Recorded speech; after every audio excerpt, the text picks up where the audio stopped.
Welcome! In this video we're going to be taking a look at Sophia, the first mythical grade support class Elune. She will be added to the game shortly, so I do not have her and I cannot comment on how everything works, but we can go over the skills and what they look like, and so far they look really nice.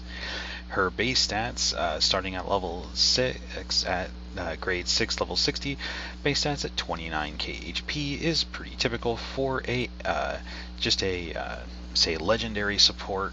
Elune, PDEF, MDEF, low 3.8k apiece.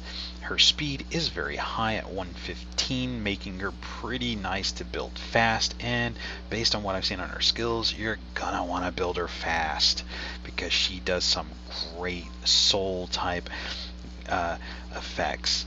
So this is going to be pretty good. Let's go ahead and move on. Getting her transcended up to the max, probably not going to happen very easily because she is mythical grade and she's supposed to be even rarer to get than legendary, so it should be pretty uncommon to see too many of these transcended up much.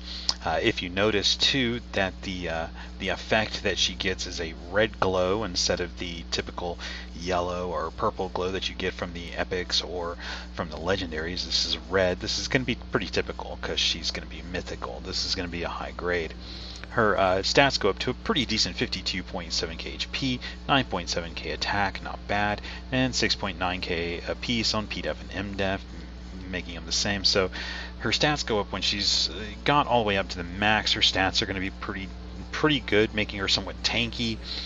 But when they start off, if you only have one of her, she is going to be still quite squishy to a lot of the current meta type units or some of the other really high damage type units out there, say like Arslans or even the Artemils and stuff. She's going to take a lot of damage from those, so she's not going to survive very well on the battlefield. So you're going to need to bring some good healers or revivers with if you plan on using her, but she is going to be pretty good to use. So I would definitely still try to do whatever you can to get whatever stats you can on her. Alright, let's get into these skills now. The first skill, which is a standard frontline only attack, it's magic damage when it's leveled up to the max at +6. The damage is pretty decent, as you would expect from any type of high grade Elune. The damage is pretty good. The skill gem effect, blue, blue, orange for magic damage and crit. This one has a 5% chance of reducing the target's magic defense by 10% for 2 turns. This skill is pretty useless otherwise, so you could do this one on the skill gem set. I don't see why not. The skill gem the set effect is pretty meaningless, so anything you want to do on this skill really doesn't make any difference at all. Do whatever you want. It's not going to make much of a difference. If you want that chance to reduce their magic defense, do it, but it's not going to make much difference. Their special skills and ultimate skills and passive, these are the things get really fun. Now, her special skill is a 4 soul skill, which is pretty typical. This is an AoE skill. It's an all enemy skill. So we'll go ahead and look, since we don't have a lot of skill books, or I'm not sure what skill books you're going to be able to use to skill things up with this one. I don't know if it's going to need some new skill book that they're going to have to add, or if it's going to use legendaries or some combination thereof or whatever. So we'll look at level 1 skills, but we will take a look and see what they do at max level 2 just to give you an idea of how crazy powerful some of this stuff is. The first one is going to be all enemies, AoE. It's magic damage, not very much damage, but doesn't matter. The point of this skill is the additional thing that it does. This takes away a soul or rage from the enemy that was hit. Since this is an AoE skill, this reduces the enemy's souls. So if you make her really fast, she's going to be able to use this skill right off the bat. It's only 4 souls. This means that if she uses this and they have 5 enemies on the field and you hit it and they start off with 5 souls, now they have 0. If for instance they have a Reaper as one of the enemies, that means you're still going to be hitting 4 of them, which means if they had 5 souls, they still only have 1 now with this skill at level 1, which means no more souls for them. They can't buff, they can't do anything. They're just sitting there using their normal skills. This makes her quite good for getting rid of those souls from the enemy team. The skill gem effect for this one, which is blue, orange, orange for just magic damage and crit, has a 5% chance to seal the target for 2 turns, which is actually pretty nice, a 2-turn seal. Not a bad thing to do on this one. It's a low chance, but seeing how the skill really doesn't do much else other than its main thing is the soul reduction, I would say go ahead and do this skill gem effect set just for that extra chance, since it is an AoE, that you'll also get a seal effect on some enemy too, making it so they can't do anything at all, even their normal attack. Now, if you look, when this skill is maxed out, it reduces 2 souls per enemy hit, which means if you use it on a turn 1 and they have 5 souls, or say they got 6 souls because they resisted something with a full moon ring or something and they gain additional souls, using this just means they have no souls. That's it. They have no souls anymore. They have none, because this can reduce on a team of 5, 10 souls. This makes this skill really, really strong, especially after like turn 2, turn 3 into the battle, when you start getting those skills built up, or you're starting to get 12 or 16 souls. This will reduce 10 of them just like every turn. As long as you have 4 souls, you're going to be reducing 10. So it's just going to be, they have no souls forever. They're just going to be attacking skill 1, skill 1, skill 1, skill 1, normal skills against you all the time, as long as you spam this. And her passives will make that a lot easier too, as well as her ultimate skill. So let's go ahead and look. The ultimate skill in this one, this is a 6 soul consuming skill, so it does consume a lot of souls, which is normal for an ultimate skill. This is an any target skill. You can attack whatever you want, doesn't really matter. You attack it. What this does, it doesn't do damage. It's a buff and a debuff skill. So you target anything you want. It doesn't matter what you select. It's going to do the same thing. This does a enhanced buff that is for all of your allies. At level 1, it does an enhanced buff that reduces the soul consumption of their skills by 1 for 1 turn. So for their next turn, whatever skill that they had, it reduces the soul consumption by 1 for that turn.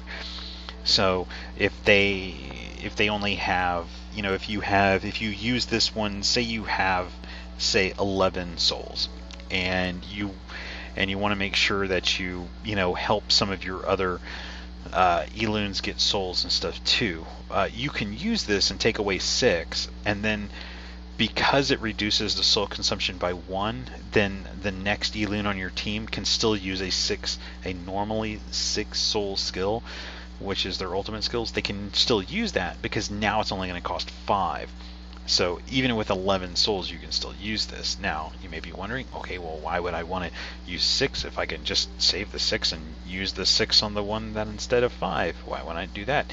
Well, it's because everything is reduced by 1 on your team. So this means that if you're close to getting up the next 16 or getting a 12 or an 8 or whatever, in the battle, then this means that the next time that they get a turn, they're going to have that too. But it's also, the thing that it does is it applies a weakening effect, which it's a weakening effect, so it can be resisted and it can be removed. But what this does is that it increases the soul consumption by 1 for 1 turn for all the enemies, which means it makes their skills cost 1 more too. That's the reason you'd want to use this one, is because now it makes them cost more souls to use a skill. So the bonus when this goes up, when you max this skill out at level 6, which, like I said, is, we don't know how that's going to work with books yet, but when it's done, this reduces the soul consumption by 3 for 2 turns for all of your allies now. So a 6 soul ultimate skill is now 3. A 4 soul special skill is 1. A 2 soul special skill is 0. So you can spam those soul type skills and not care, and it lasts for 2 turns, so you'll be able to put it back up usually pretty soon, because you can, even with cooldown, you'll be able to use it again. The thing too is that it does the weakening effect the opposite way to the enemy. This means everything that they use that uses souls takes 3 more souls to use now.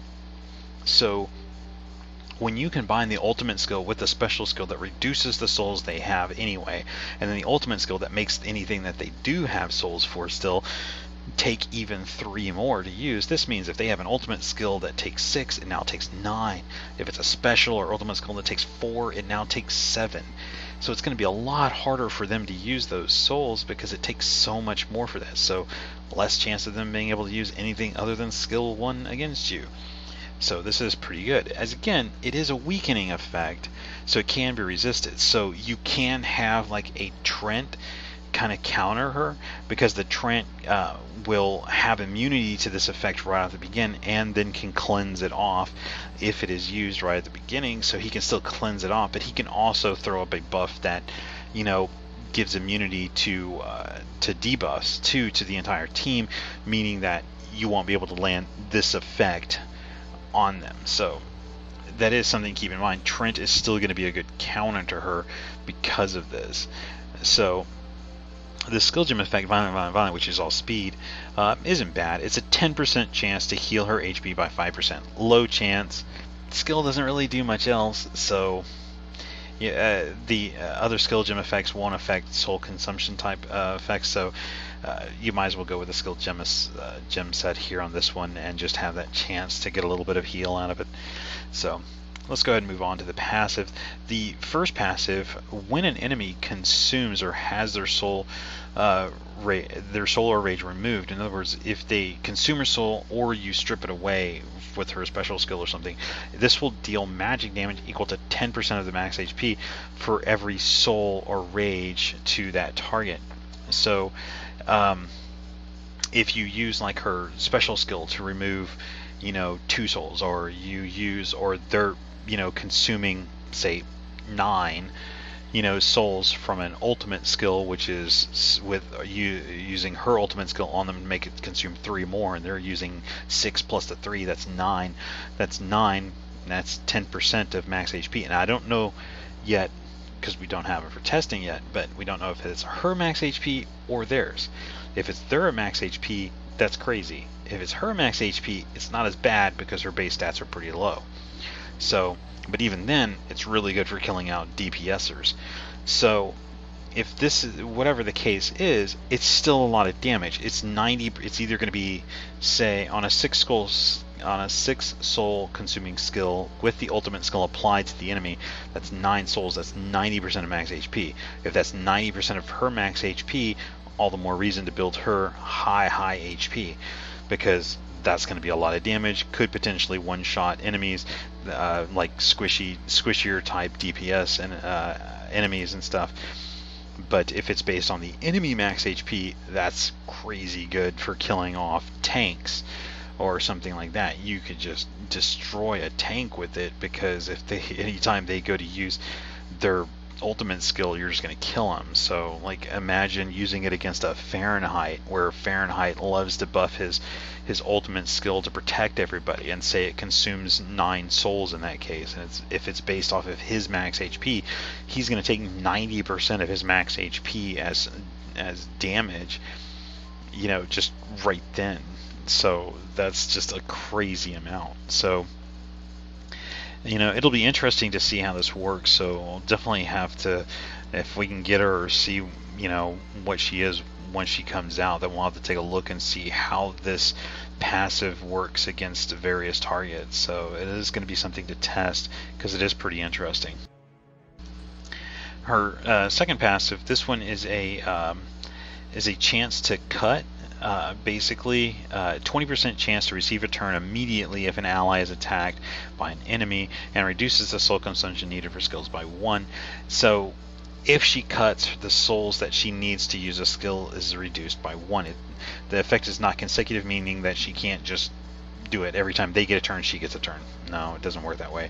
In other words, it can't happen again. So if she cuts and gets a turn, and then they get a turn, you don't cut again the next time. So, but potentially, if they get a second turn after that, then you could do it.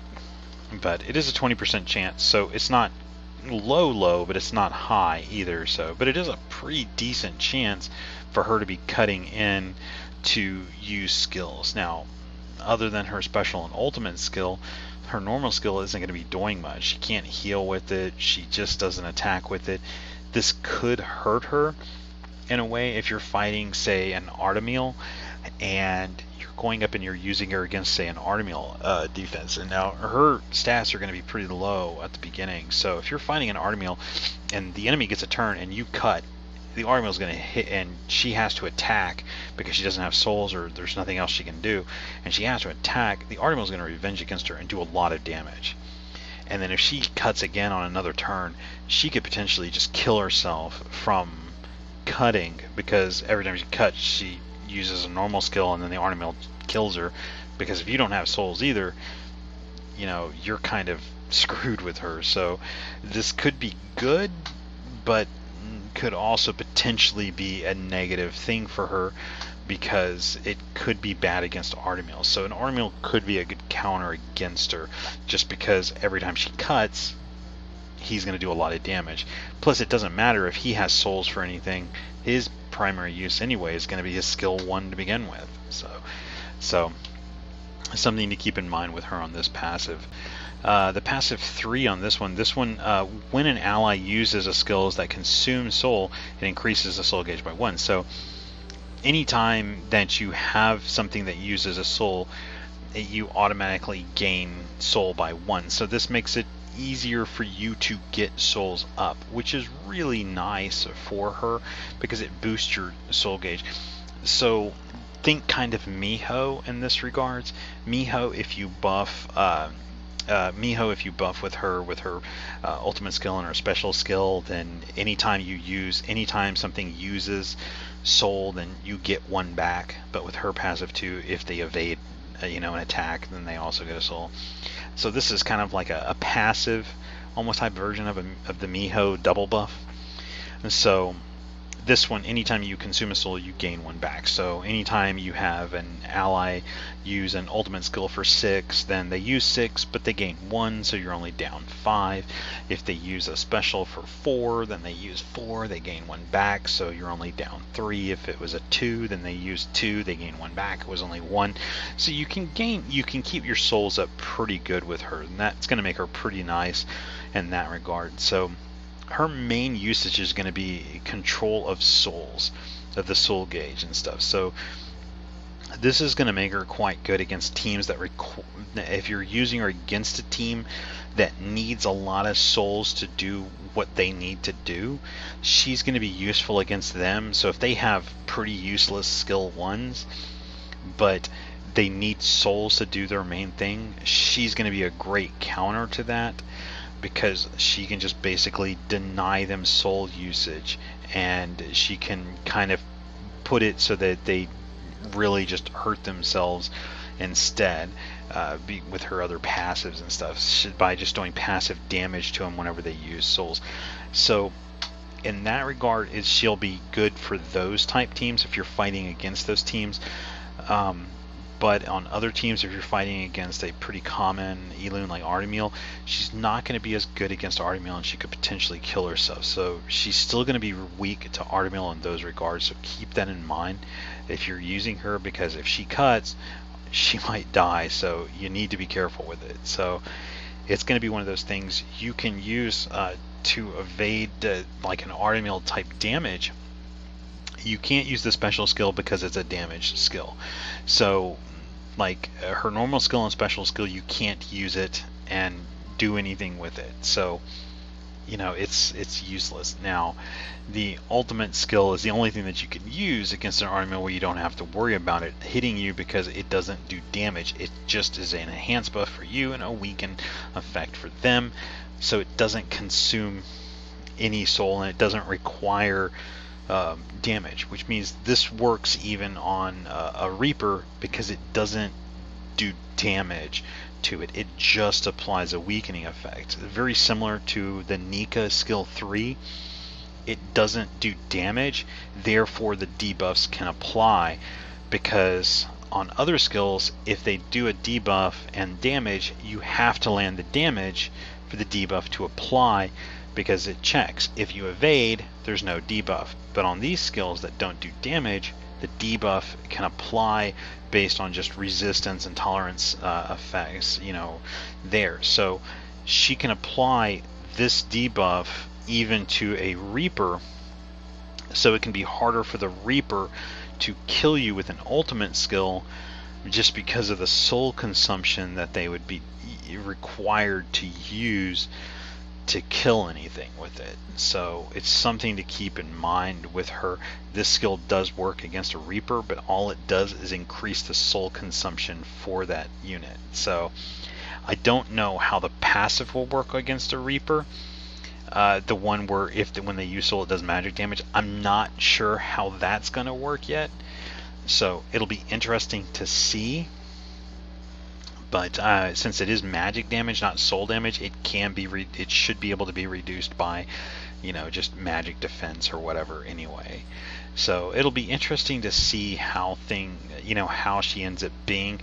But just from the looks of it, she doesn't look like crazy OP, meta changing, anything like that, because the main meta is still Artemis, and that's everywhere, and Artemis will destroy her very quickly, and she could potentially kill herself against an Artemis if she cuts too much. So the other thing that I did notice about this is that on her passive 2, when she does get a turn, it reduces the soul consumption needed, and it's not consecutive, but what it doesn't say is that you can't pass the turn. So if you have enough where you can pass a turn, and you want to give one of your allies a turn, and you can pass a turn with her and she cuts, then that can give you a little bit of an edge, because you can gain that turn from this and then pass the turn to one of your other allies and then use it to do something instead. So if you need to, like, oh no, I need to heal, then you can pass it to a healer instead and heal or buff up, so you don't have to necessarily attack with her. Now you won't be able to do it all the time, but since it doesn't say you can't pass the turn like it does on some others that cut, then like when McCarthy cuts when he's dead, you can't pass the turn. When Lucia cuts with her passive, when you do enough damage to trigger her passive, putting an ally or one of Lucia's allies below threshold 20% HP or whatever, then she cuts, but you can't pass the turn. This one doesn't say that, so this means you should be able to pass the turn to someone else. Overall, like I said, she looks like a pretty fun Elune to play with as far as soul goes, because she's very good at soul manipulation. Though the base stats, like I said, can be quite low, especially don't expect many people to have her at +5 Transcendence right off the bat. So, it'll be interesting there. Plus the skills, not sure how the skills are going to work for skill ups yet, since she is a mythical class and there are no mythical skill books yet. It'll be interesting what's going to be needed to skill her up and how that's going to work. So it might be that you have to take 5 legendary books to get a mythical book, and if that's the case, then people aren't going to be skilling her up very quickly. So anyway, she looks fun, but she doesn't look meta changing, so she doesn't look like it's going to be one of those things where, like, oh my god, I gotta have her, I gotta try to summon for her, if she comes out on a banner, oh my god, I gotta get her. Her rates are going to be lower because she's mythical, so I wouldn't waste too many rubies trying to get her. She looks fun to play with, but more for in-game people. But again, it's going to be very dependent on the team. You're not going to be able to use her just on every team to fight, against PvE. For PvE, she doesn't look, very useful. But for PvP, she looks fun, but not against Artemis. But almost everybody has an Artemis, so if that's the case, you're probably not going to be wanting to use her against those, because she'll just get destroyed by it. So it's going to be one of those things. So she looks fun to play with, but not game changing, oh my gosh, you got to have this type thing. So definitely looks fun, definitely looks interesting. I like the skill kit. It's not crazy, it's not crazy. It looks pretty balanced in terms with the stats based on the kit too. The stats do kind of balance her out. The soul manipulation is very interesting, very fun. So she looks quite fun to play with. So it'll be interesting to see how she is when she comes into the game and when people start getting her, and to see what they come up with ways of using her. But I would imagine that they're going to find that Artemis is still going to just destroy her pretty quick. So, it's going to be one of those things. So, anyway, And that's going to be it for this one. We'll have to wait until she comes out. If you have any questions or comments, though, please leave them below and I'll answer them as soon as I can. Thank you.